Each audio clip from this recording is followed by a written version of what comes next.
Tolong, jerit hati istri Uya Kuya usai rumah dan barang mewah dijarah, minta bantuan. Jerit hati Astrid Kuya, istri Uya Kuya menjadi sorotan usai rumah mereka dijajah massa. Tak cuma rumah mewah Uya Kuya yang hancur, namun semua barang mewah mereka pun lenyap. Kini, bak tak bisa menahan kesedihan, Astrid mendadak minta tolong.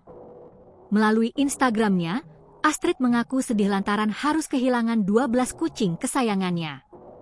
Astrid turut menyesalkan mengapa massa tega mengambil 12 kucing peliharaannya itu. Karena itu melalui Instagram miliknya, Astrid lantas meminta bantuan untuk mengembalikan kucing-kucingnya. Astrid tampak mengunggah foto kucing peliharaannya yang hilang setelah kediamannya dijarah massa.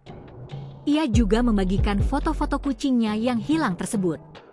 Rupanya ada 12 kucing yang hilang atau diambil massa.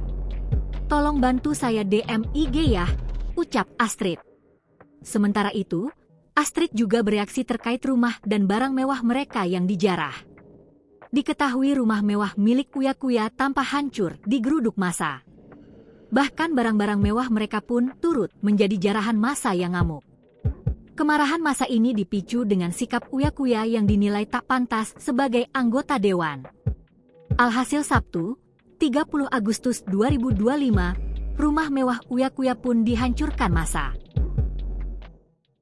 Download Tribun X sekarang, menghadirkan lokal menjadi Indonesia.